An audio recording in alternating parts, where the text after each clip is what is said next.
Apocalipse capítulo 3, versículo 11. Eu gostaria que toda a igreja lesse aí, vamos lá. Eu vou voltar àquele tradicional e eu quero que todos leiam o versículo 11. Está aqui no telão? Está aqui, ó.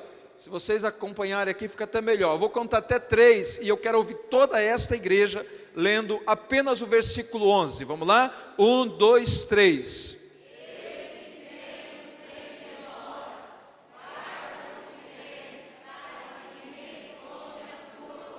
Vamos ler mais uma vez apenas.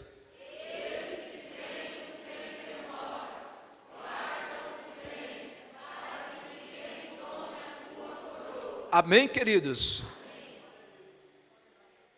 Essa palavra eu sempre digo que não existe possibilidade alguma de alguém tomar aquilo que você não tem. O texto está dizendo: guarda o que tem para que ninguém tome a sua coroa, ou seja, só pode tomar aquilo que você tem. E eu quero que você curva a sua cabeça para a gente orar. Pai, em nome de Jesus, nós oramos para que esta palavra que é poderosa possa tocar os nossos corações, possa tocar as nossas vidas, e nós sejamos curados, impactados pelo poder da Tua palavra, em nome do Senhor Jesus. Amém, queridos?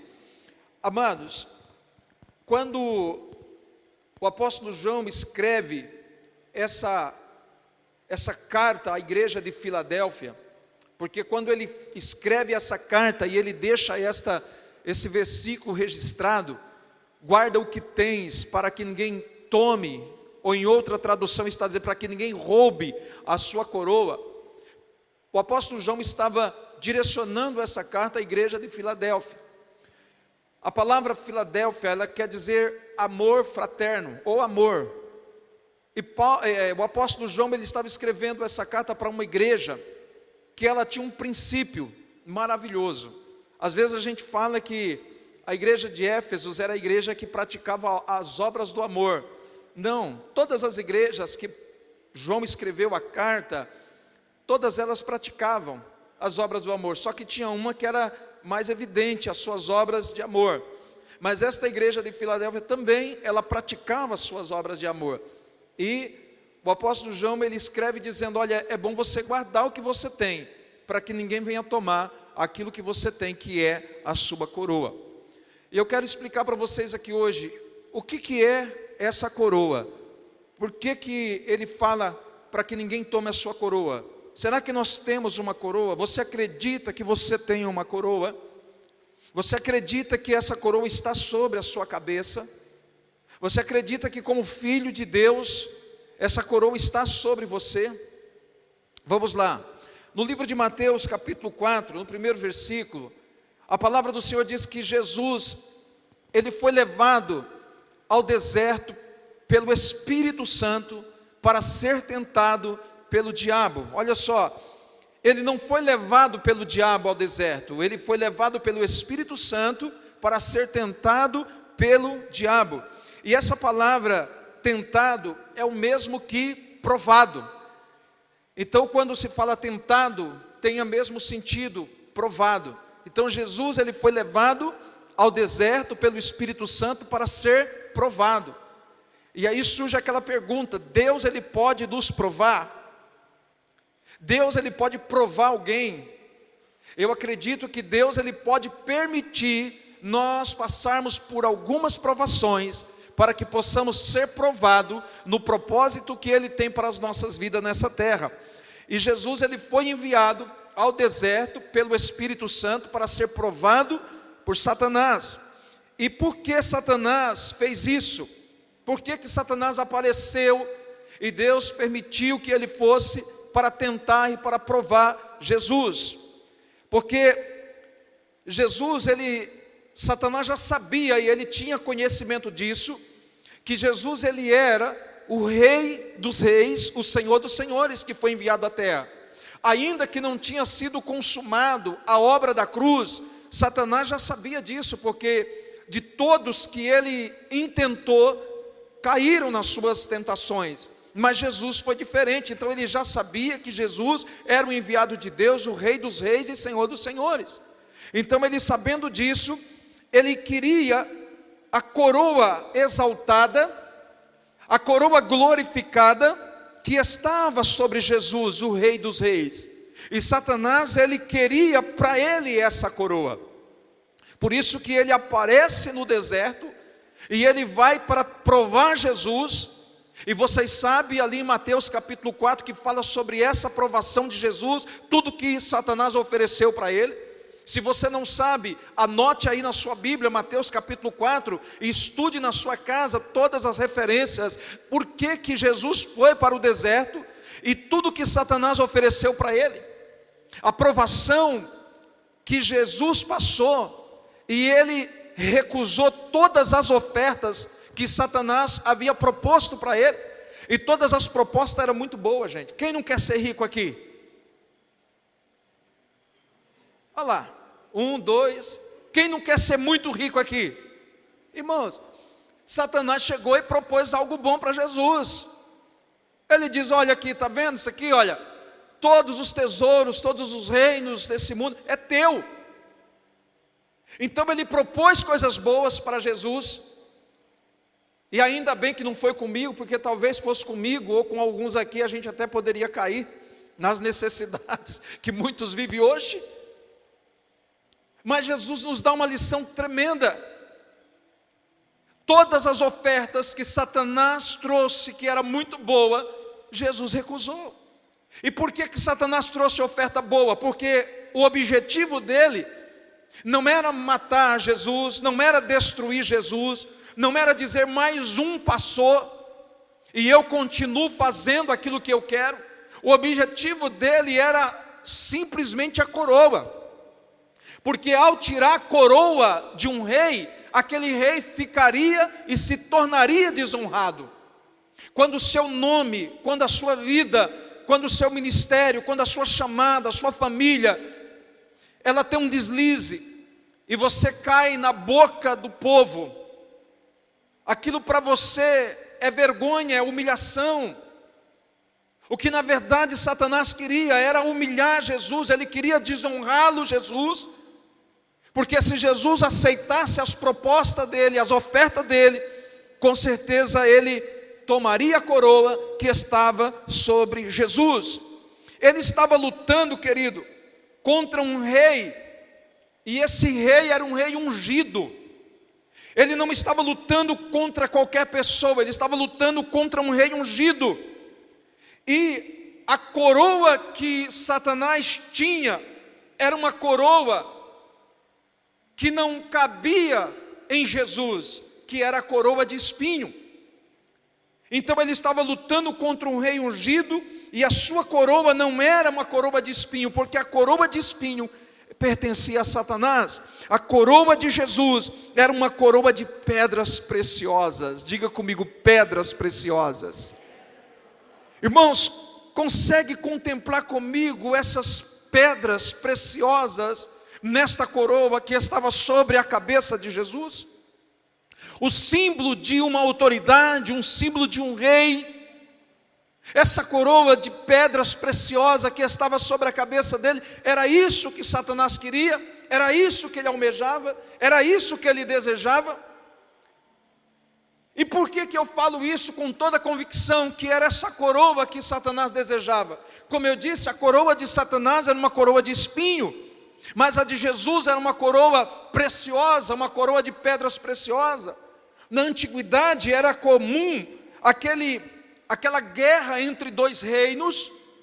Isso no passado era comum acontecer isso. Aqueles dois reinos se enfrentavam, e aquele rei que representava aquele reino, que fosse o derrotado, ele teria que transferir a sua coroa para aquele reino que venceu, para aquele rei que venceu. Então a proposta de Satanás era essa: eu vou para o deserto, vou prová-lo, vou oferecer as melhores ofertas que eu tenho, e eu vou vencer ele. E no lugar da minha coroa de espinho, eu vou pôr a coroa de pedras preciosas. Essa era a intenção de Satanás. Agora eu quero que você entenda, no início dessa palavra, o que o diabo tentou fazer lá atrás, no início do ministério da chamada de Jesus, para impedir de que hoje nós ouvíssemos testemunhos aqui nesta casa de oração, de famílias que estão aqui servindo a Deus. Olha a proposta dele para destruir a nossa casa, para destruir a nossa família, e principalmente para destruir o plano e o propósito imutável de Deus na nossa vida, querido. Porque ele sabia que se ele vencesse, a coroa que estava sobre Jesus tinha que vir sobre ele. Porque isso era regras, isso era lei. O reino que perdia, o reino que era representado por aquele rei, ele tinha que entregar a sua coroa ao rei que vencia.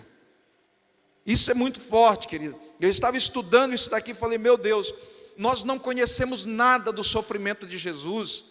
A gente só acha que Jesus lá na cruz passou por aquele, meu querido, o sofrimento de Jesus foi muito mais do que isso.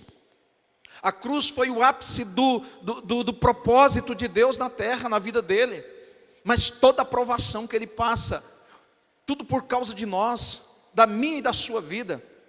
Então ele rejeita as ofertas de Satanás e permanece com essa coroa. Olha só, como eu disse, João estava falando isso aqui para a igreja de Filadélfia, que era a igreja do amor fraternal.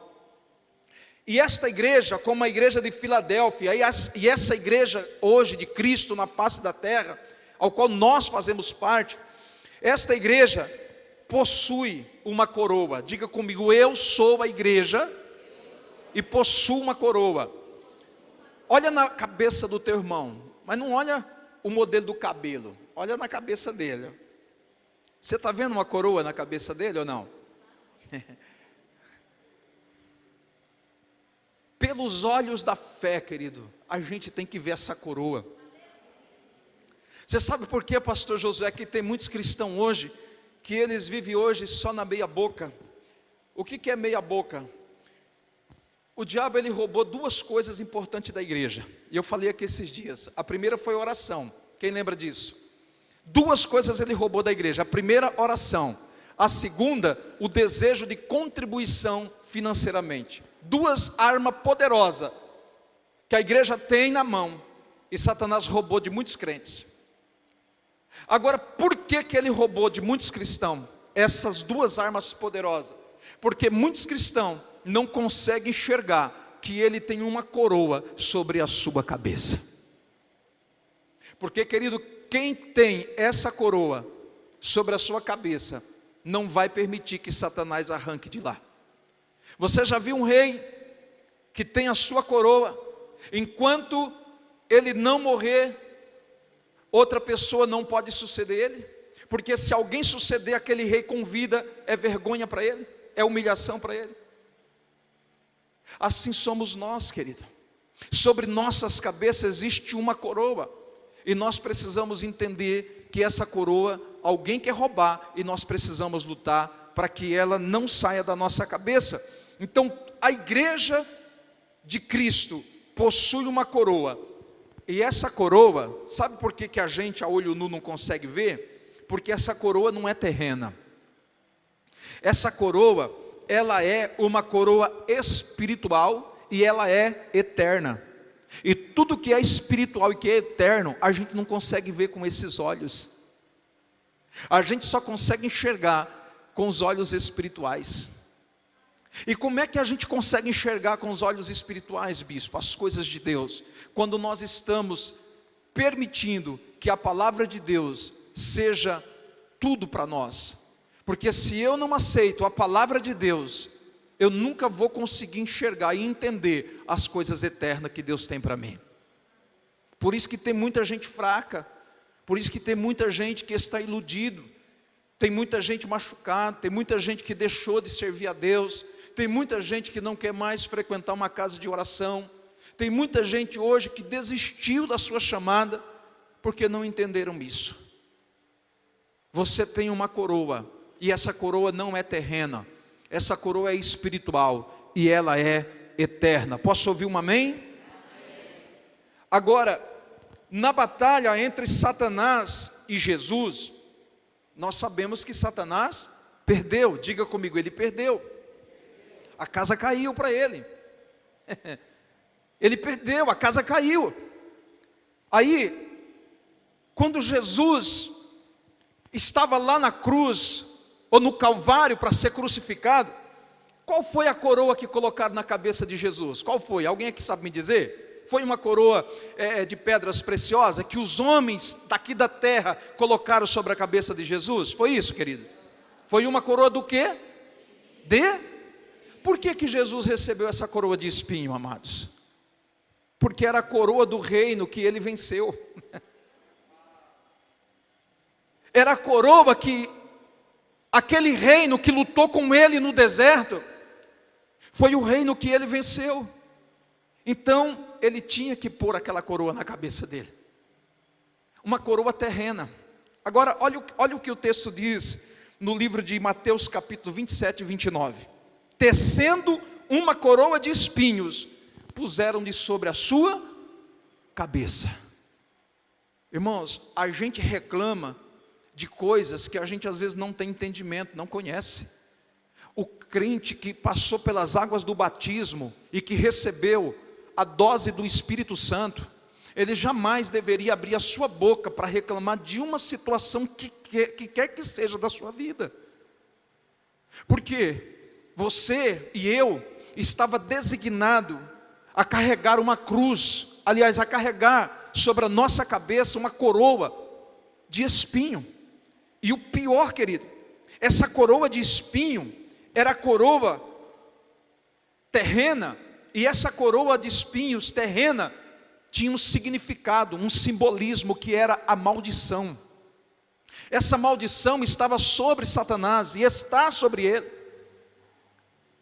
E essa maldição ele queria impor sobre a raça humana, sobre a mim e sobre a sua vida.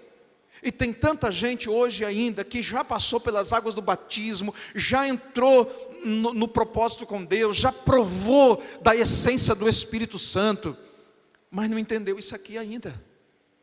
Aí eles reclamam, eles dizem que não suportam mais essa vida. Querida, a melhor coisa na minha vida foi ter conhecido Jesus e a pessoa do Espírito Santo.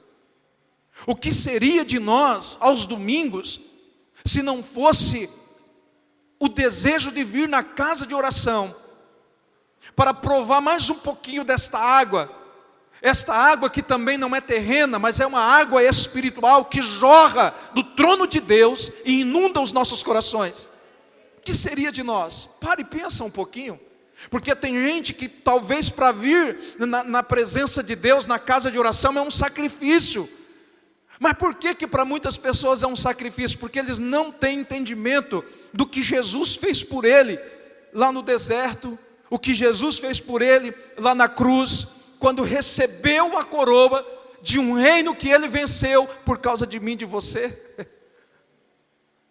Nós não temos o direito de reclamar, querido. Nós não temos o direito de dizer uma palavra sequer contra nossas vidas, porque aquilo que Deus abençoou eu não posso amaldiçoar. E a Bíblia diz em Efésios que eu e você somos abençoados por Deus desde a fundação dos tempos. Nós somos abençoados por Deus, e o que Deus abençoou eu não posso amaldiçoar. Sabe aquela pessoa que diz eu sou nada e começa a utilizar palavras de baixo escalão para a sua própria vida, para a sua família, para o seu ministério?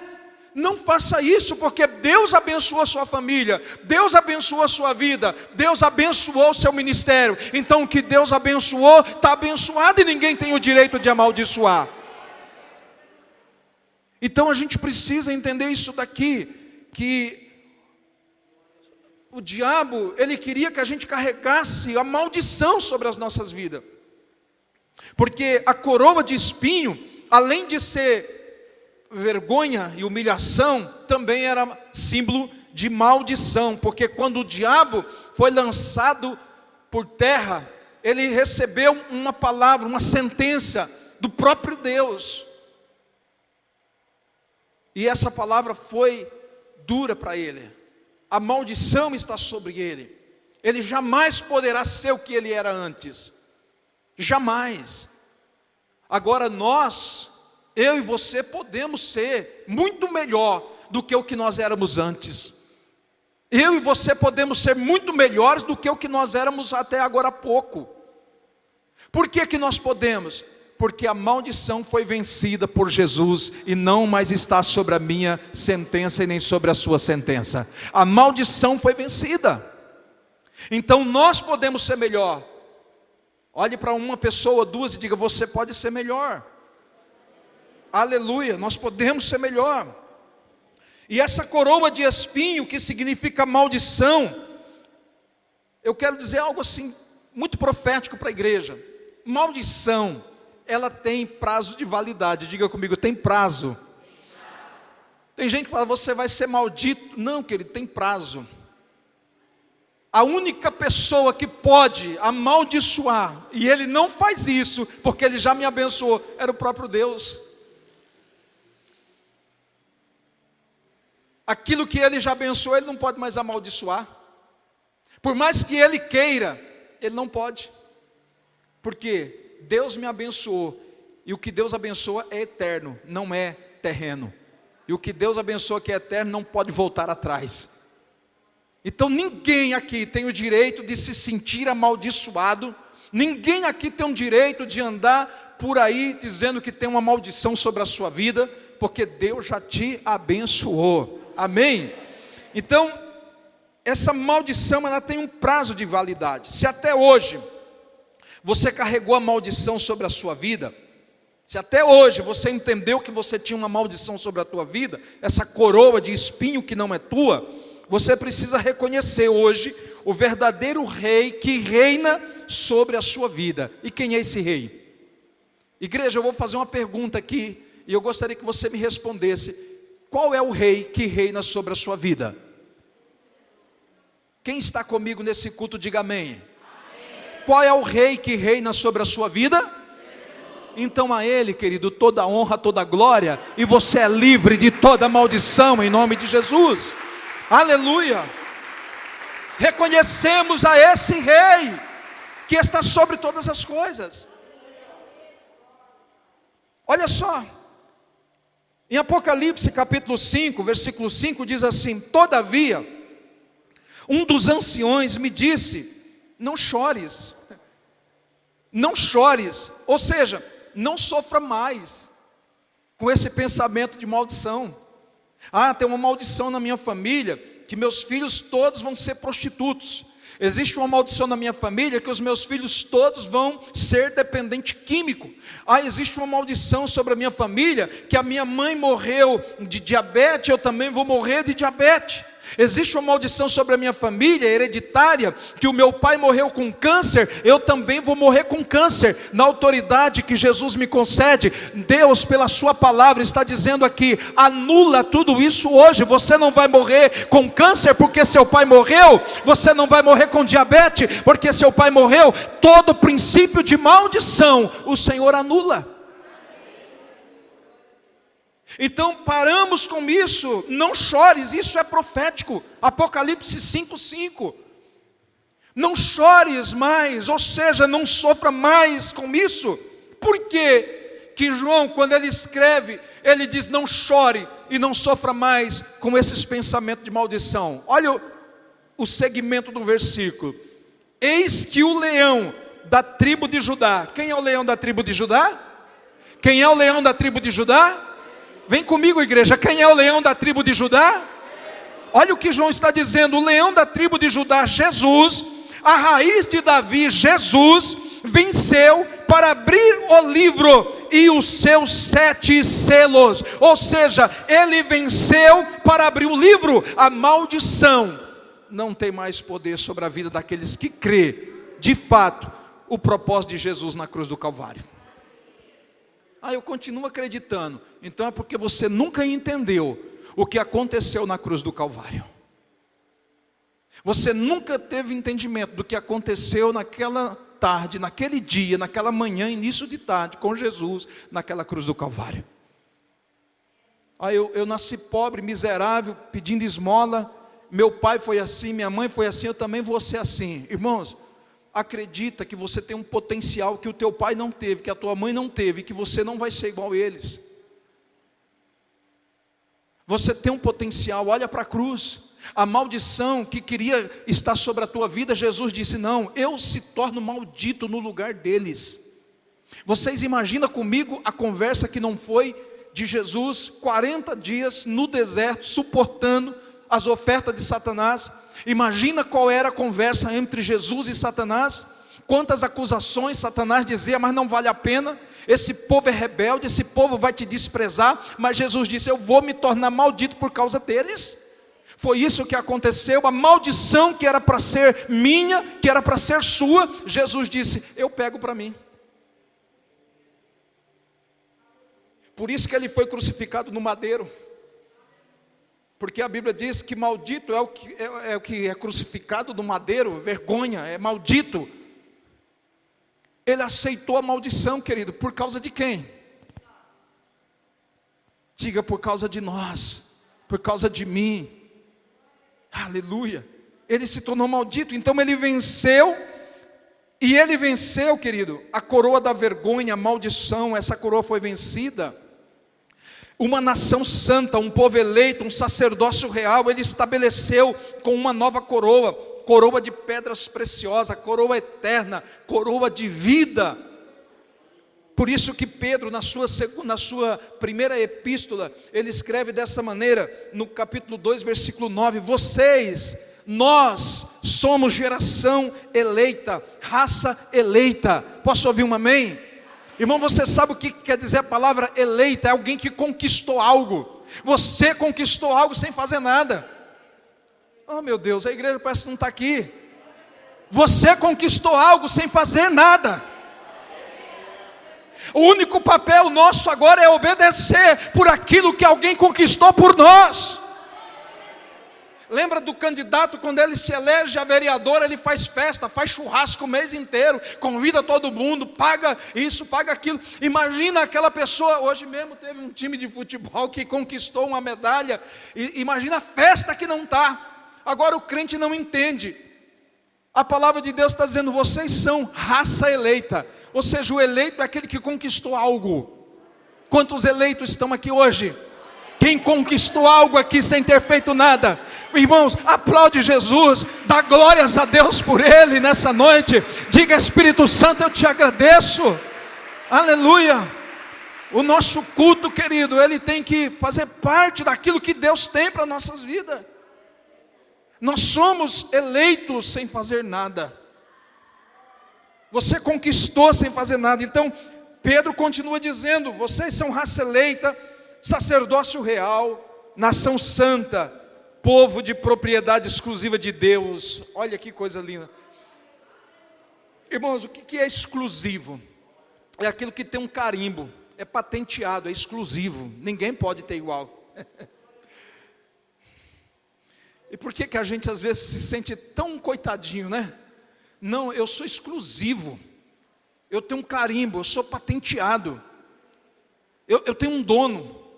Esse dono faz de mim o que ele quer. É a Bíblia que está dizendo: nós somos exclusivos de Deus, gente. Sinta-se privilegiado, você que está aqui nessa noite, amém? Ah, meu dono é meu marido, minha esposa. Não, isso aí é uma parceria. Mas teu dono não é teu marido, não é tua esposa. Isso é parceria, e parceria tem que ter respeito, tem que ter, entendeu? Mas você tem um dono exclusivo. Ninguém toca em você. Existe uma empresa que é patenteada. Não pode chegar outra empresa e dizer: não, essa empresa aqui é minha. Não, tem dono. E se você insistir, vai ter processo. Olha o que Deus está falando para a gente aqui. Se o diabo continuar querendo dizer que você é dele, tem processo para a vida dele. Ele já está condenado, mais um não vai ter problema. O grande segredo é que todos os processos que for sobre ele, ele perde, ele não ganha um. Quantos estão entendendo? Diga amém. Irmão, você é vencedor em todas as áreas da sua vida.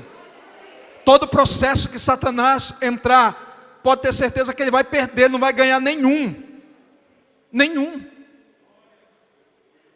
Então, querido, olha, você é propriedade exclusiva de Deus, a fim de proclamar as virtudes daquele que vos chamou das trevas para a sua maravilhosa luz. Ou seja, a coroa Deus nos deu, e Cristo nos honra diariamente.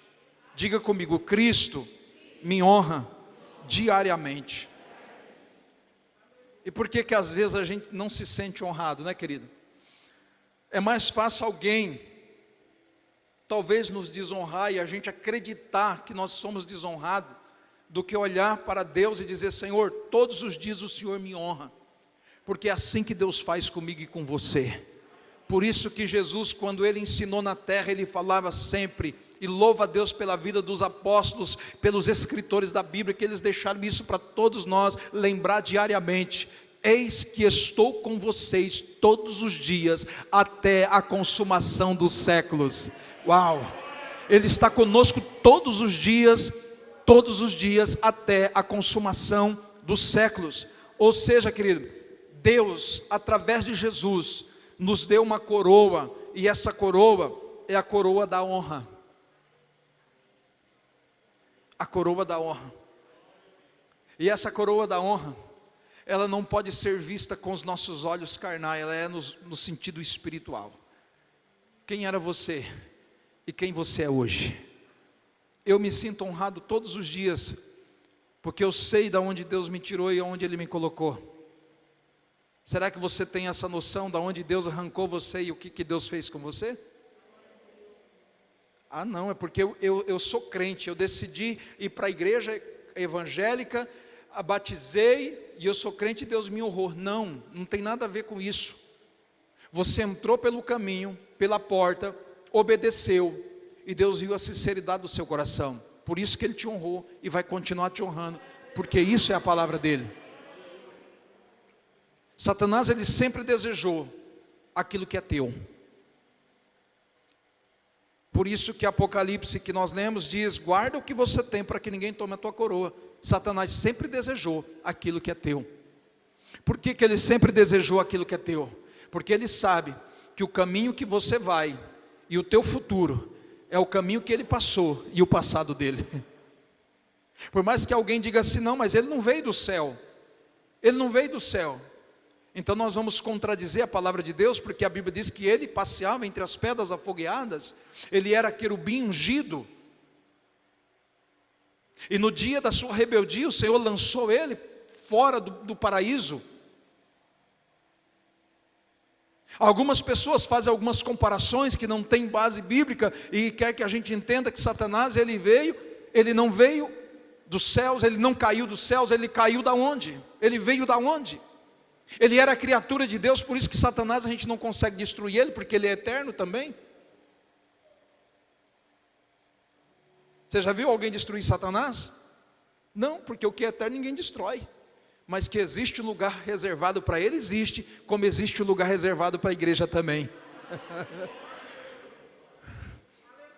Agora a igreja precisa entender que esse lugar que está reservado para a igreja não é conquistado apenas com um culto, que a gente vem aqui, mas ela é conquistada dia após dia, guardando a coroa para que ninguém roube. E o maior interessado na tua coroa não é os teus amigos da escola, não é os teus vizinhos, não é o teu colega de trabalho. O maior interessado na tua coroa é Satanás. Ele pode mostrar para você que tem pessoas querendo derrubar você, mas essa pessoa não vai te derrubar, porque ela é a mesma coisa que você. Mas tem alguém que está querendo roubar a tua coroa, e você precisa ficar atento, porque o que ele deseja de você é exatamente isso. E eu finalizo aqui essa palavra dizendo que a igreja precisa lutar. Agora nós vamos lutar sempre, e nós vamos lutar não é para vencer Satanás, porque Satanás e o seu reino já é derrotado, amém? Amém, igreja? Ele já é derrotado, mas a igreja precisa lutar constantemente, como diz Efésios capítulo 6. Nós precisamos lutar contra principados e potestades e príncipes e dominadores desse mundo que quer ver o teu mal. Só que você tem que entender que você está lutando contra um reino que já é destruído. Ele só vai vencer se você concordar com aquilo que ele está te oferecendo.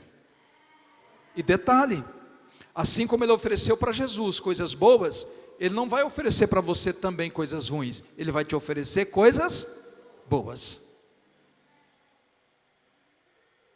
Engana-se aquele que diz, não, Satanás te oferece coisas ruins. Não, querido, coisas boas. E nós precisamos ter domínio sobre isso, em nome de Jesus. Cristo sempre vai prevalecer na minha e na sua vida, quando nós obedecemos e aceitamos aquilo que Ele está propondo para nós. Você aceita o que Cristo está propondo para você nesses dias ou não? Você concorda com que aquilo que Ele está propondo para você nesses dias é bom para você ou não? Quando nós aceitamos o que Cristo está liberando para nós e concordamos com Ele, nós vamos sobressair sobre todas as armações de Satanás.